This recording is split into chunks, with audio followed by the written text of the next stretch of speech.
So we've got another Inside Star Citizen here, and this time it looks like they're introducing yet another ship to the game. This has got to be the most new ship discussion I've ever had in a month. What a time to be alive. Let's see what they've got for us this week. IAE is here, and with it the biggest showcase of ships and vehicles this side of the Stanton system. And over the next 2 weeks, we've got videos galore dedicated to the new ships being introduced. I like videos galore.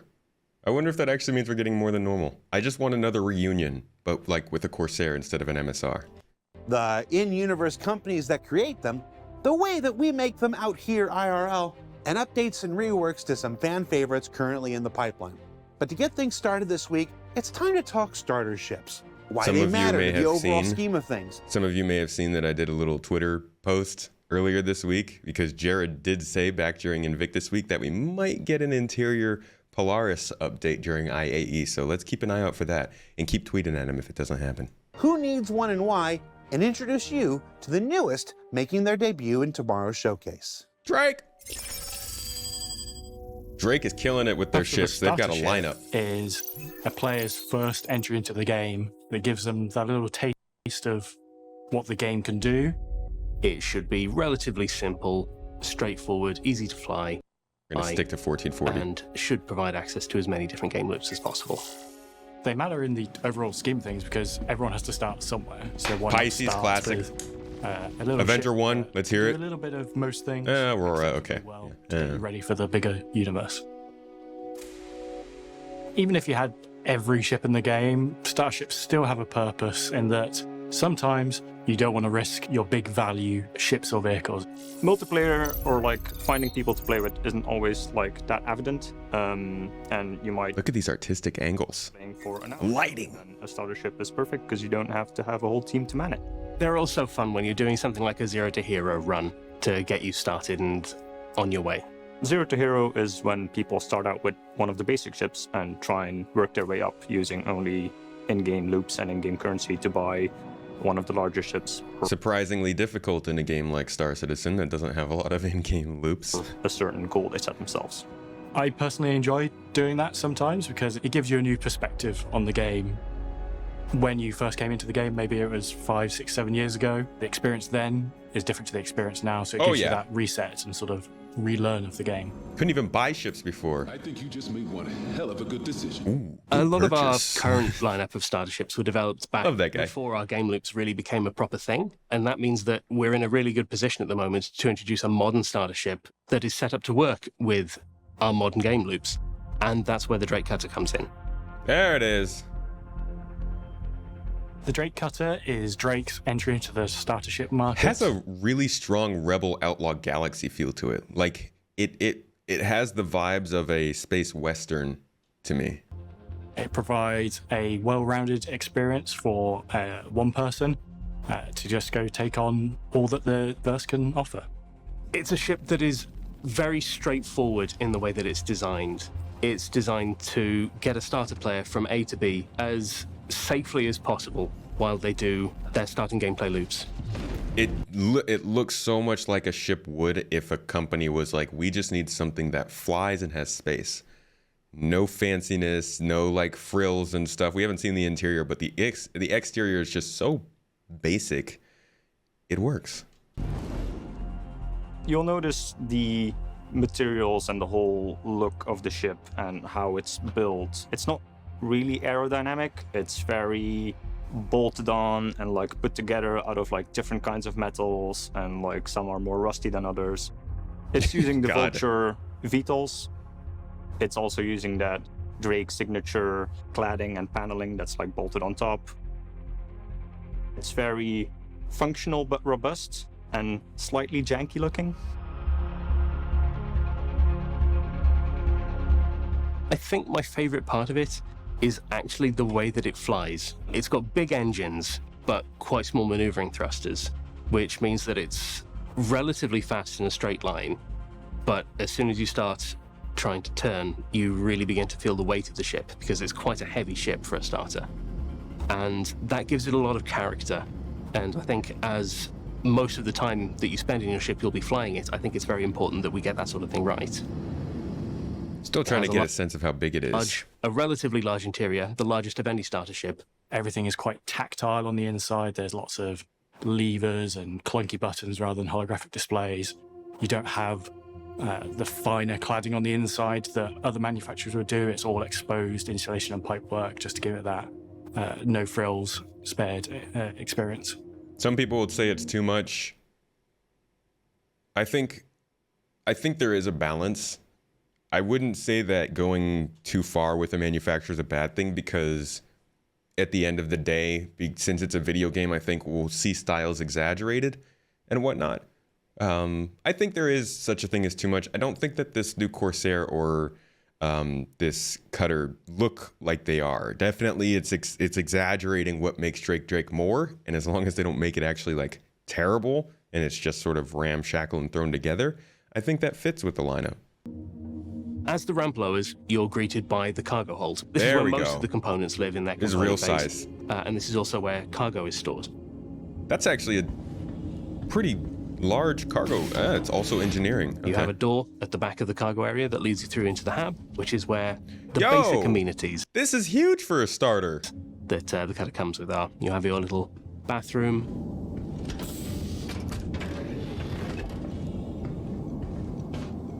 And of course, like they said, it's up to the standard. This is way better put together than normal starters. You've got buttons and things clearly marked out. The actual interior looks like it. I mean, compare this to what a Mustang Beta.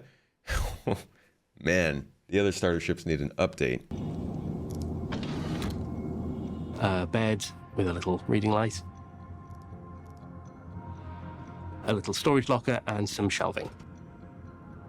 And then through on the other side of the hab is the cockpit, which is where the last two components live, the pilot seat and dashboard. To be honest, this could be the answer to everybody suggesting the Avenger Titan. It seems a little bit bigger, and obviously it fits a different niche than the Titan does, but this feels like it's around that same class. Definitely before the Nomad in terms of the cargo capacity, but sizing-wise, interior-wise, the fact that it's got a bed and all that stuff, this is a solid place to put a ship, especially a new starter. That being said, we talked about this on the podcast that'll be coming out next week. Loken and myself feel like they could be looking at possible power creep when it comes to starters, and it would be worrying if those $45 starters started to get left behind by this new class of Avenger Titan and Cutter, and we'll see if they add something else, maybe a Pisces and stuff like that. And they're Reliant.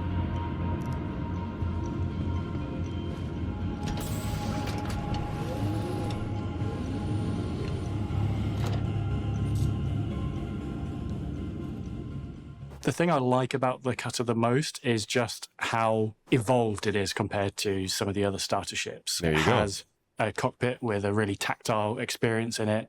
It has onboard living quarters and storage, as well as an actual cargo bay that you can fit cargo and larger things in. So it gives you lots of variety in what you can do with it. And that's like, are we at risk of $45 starting ships and what they stand for starting to be not necessarily forgotten, but just losing some of that value because these larger starter ships tend to become the default for a lot of people? What if Star Citizen themselves starts saying, hey, you know, the $45 package is there, but for the normal price of $60, just get one of these. Game will work fine. More people buy those. The game caters more towards starters with interiors. Suddenly things like the Mustang and maybe even the Aurora become much less valuable and useful, even though that is the base way to get into the game. Is something I would worry about. It's not to say that it's already happening, but with these better starters coming in, there's less reason to look at those smaller ones. The Drake Cutter is for everyone. It's a simple starter ship that everyone will be able to find a use for. In every fleet, there is a use for a small, tough, relatively fast ship. Tough. Compared to the other starters, I think a lot of it comes down to personal preference on looks. It's quite a cool looking ship. It's got a bunch of little cool features, like I love the little slidey armor windows Ooh. that you can pop into place. And yeah, it's just quite well rounded. It has access to more gameplay loops than you'll get in any other starter. You'll be able to carry other people. You'll be able to carry a vehicle if you're careful. You'll be able to very easily get mission boxes in and out. You can do a little bit of bounty hunting if you're very careful. Is that a hammerhead? It makes a very good explorer because it has very large fuel tanks compared to the other starter ships. Yeah, like it can be a bounty hunter. Just take on a hammerhead 1v1. It's like we took a cutlass and made it tiny. And the Corsair's like you took a cutlass and made it big. The Cutter is Drake's first foray into starter ships for the persistent universe, and will become available to all players straight to flyable when the Intergalactic Aerospace Expo 2952 launches proper tomorrow. But who is Drake Interplanetary? Creator of the new Cutter, shunned antagonist of Invictus Launch Week, and this year's sponsor of IAE? Let's find out more. Little lore? Do you have a favorite Little lore. Drake ship? I love the Buccaneer. I used to be able to really wreck some stuff in that ship.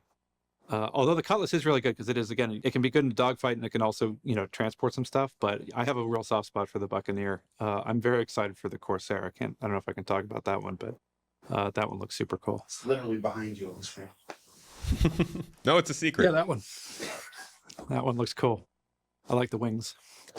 And the asymmetry is cool. Lore! Drake Interplanetary is one of our bigger ship manufacturers, but they sort of, in a nutshell, kind of sell themselves as the bad boys of ship manufacturing.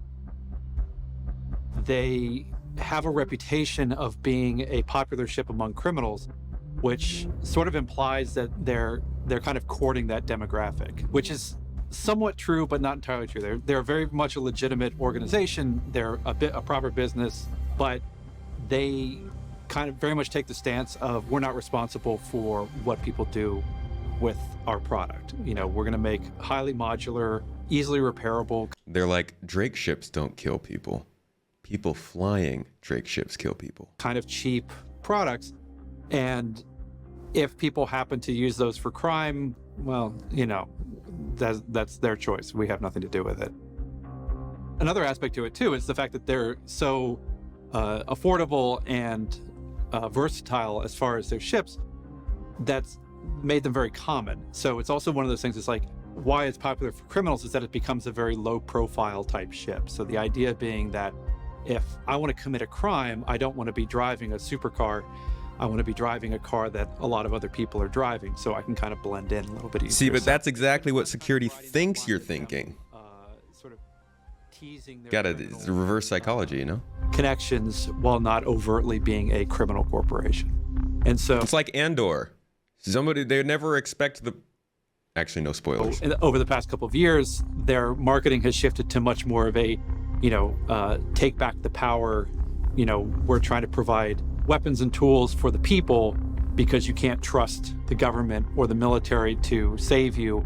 You need to have the tools to be able to do that yourself. So that's been kind of the thing that's been driving them for the past couple of years and is certainly keying into the current IAE that they're co-sponsoring.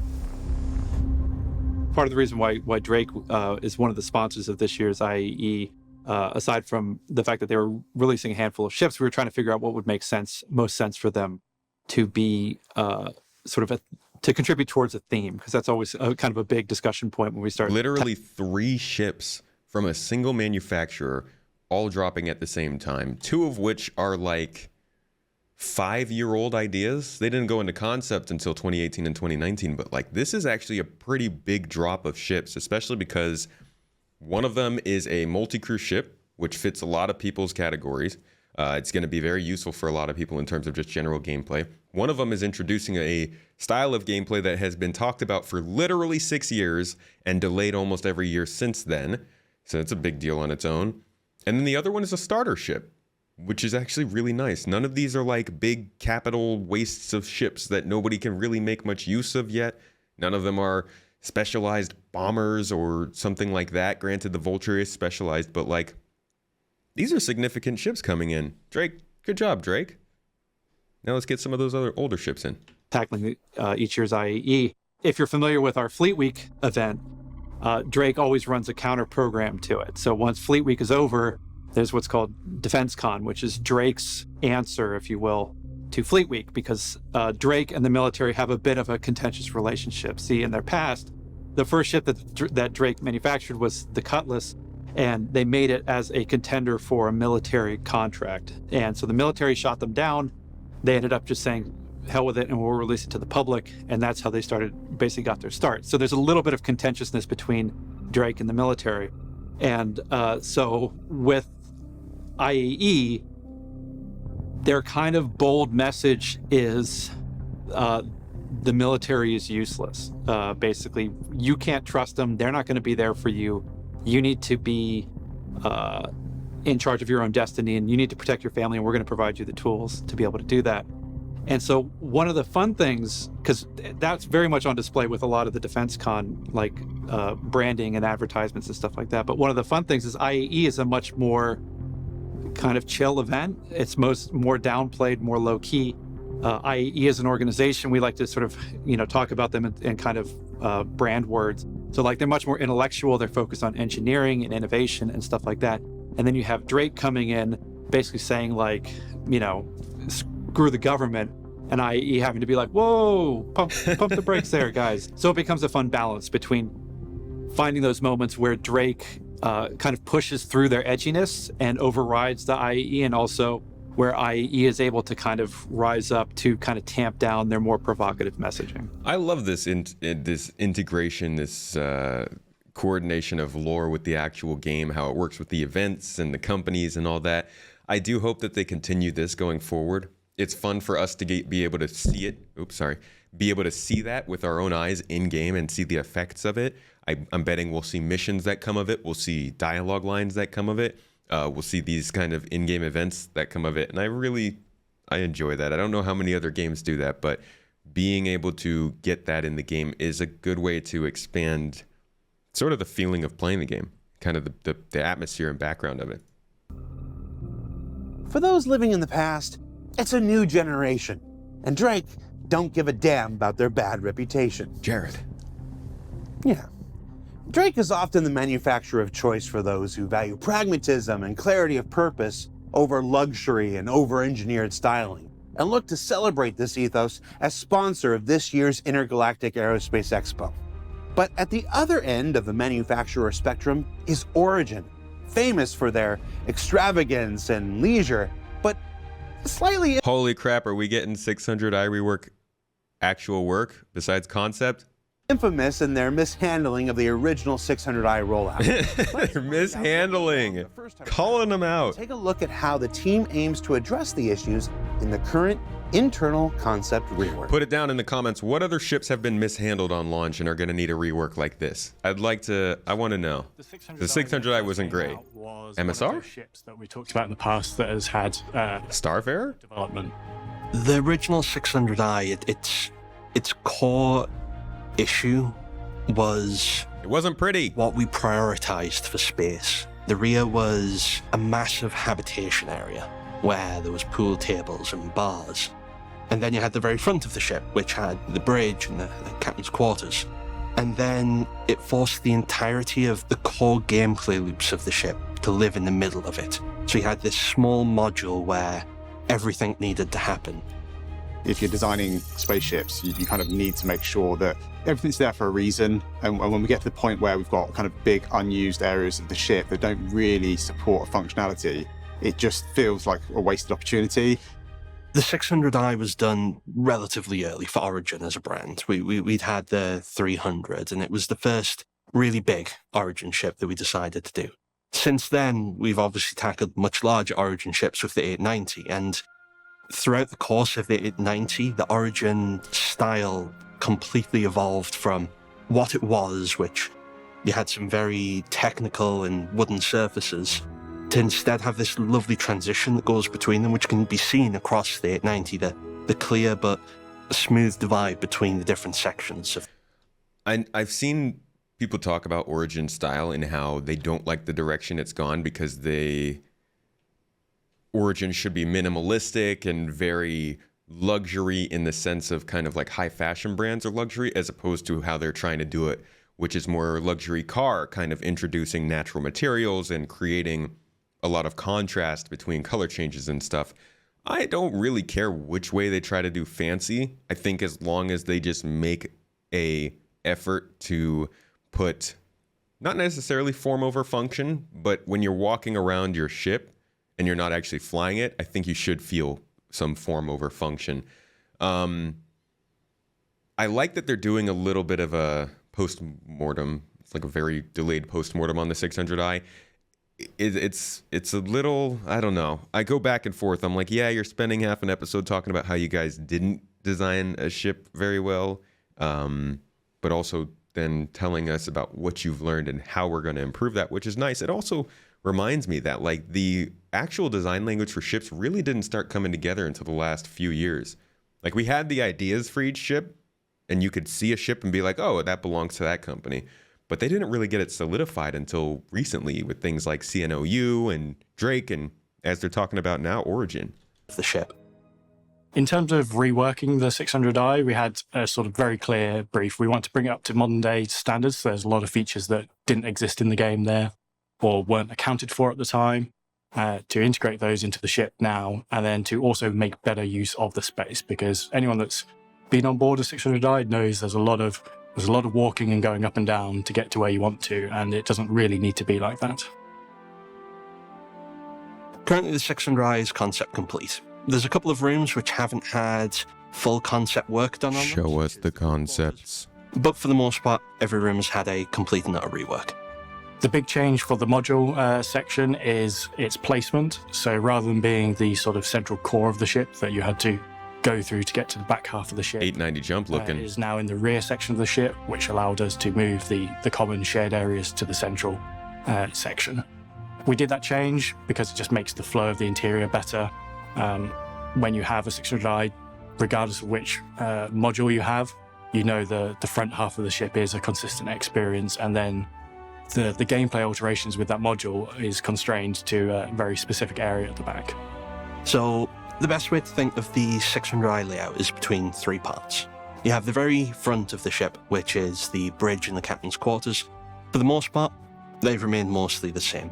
There's been a few tweaks to the layout of the chairs on the bridge, but generally that hasn't changed very much. The captain's quarters is almost the same as it was before, except it's flipped round.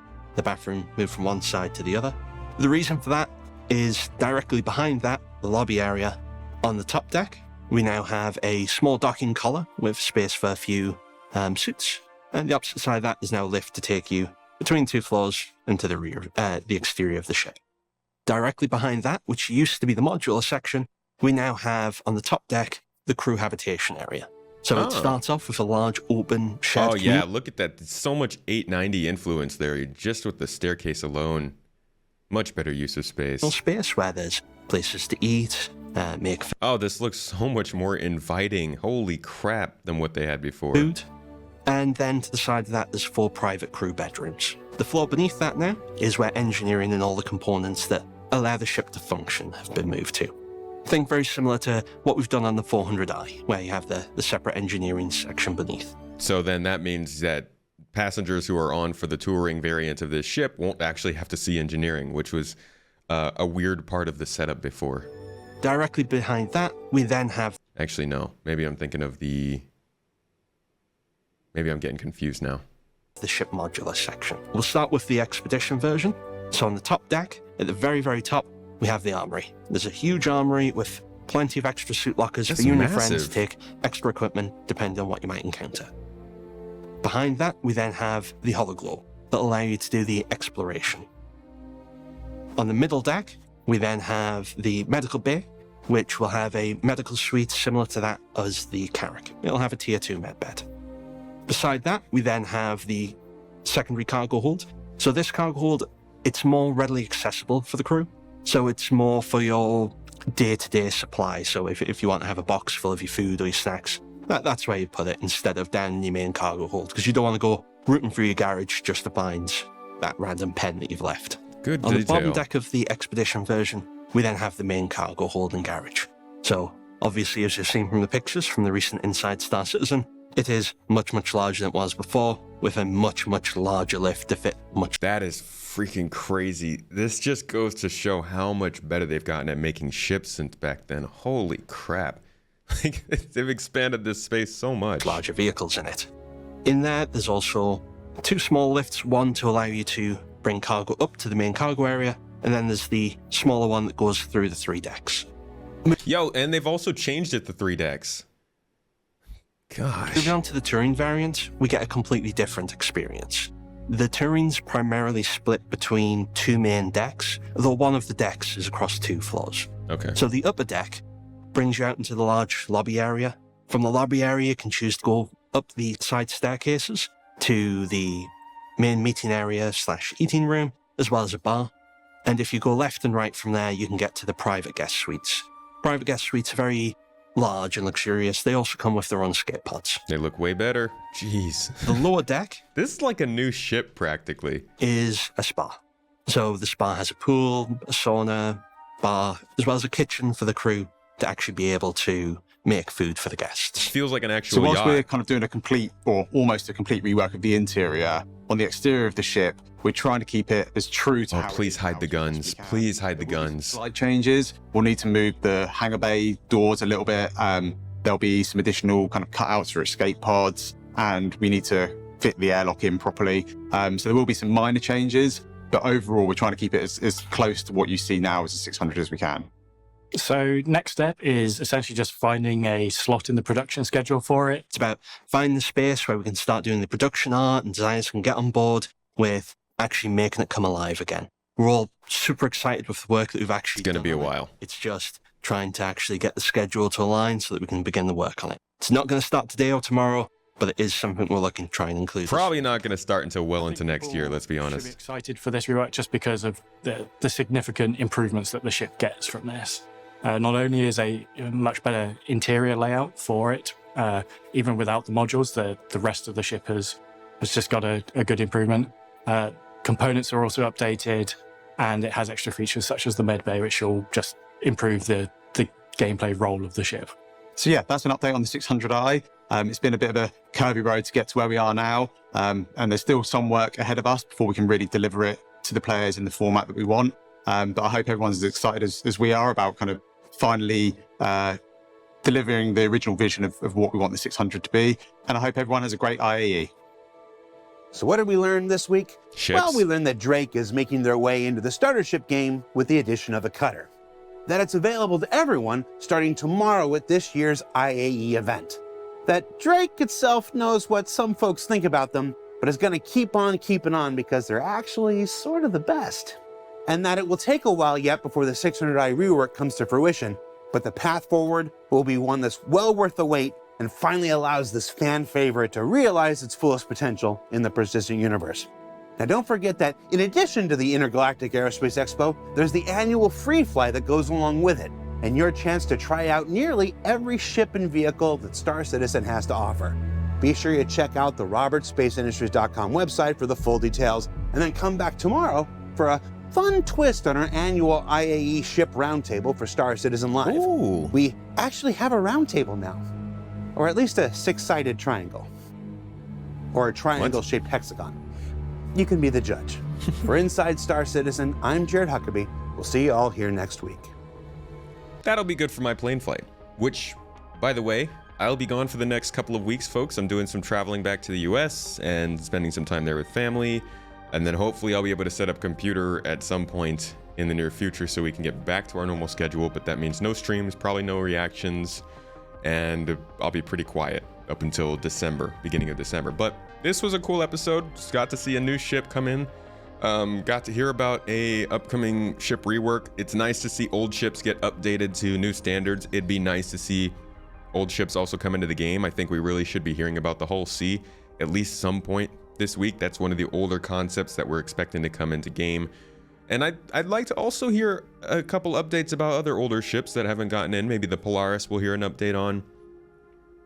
And I don't know, maybe like even the, what was it? The Expanse, I think it was, or the Liberator. There were a couple of ships that I think we were expecting to see towards the time of Pyro coming in. I'd love to hear what they're planning with those and if anything's going on, because while I do appreciate a new starter ship, and especially an improvement on an old ship that didn't come out too great, would like to see constant and consistent work on those older backlog of ships. Regardless, thanks for joining me for this one, folks. Check out the new video about the flight model coming out tomorrow, and I'll see y'all in a couple weeks.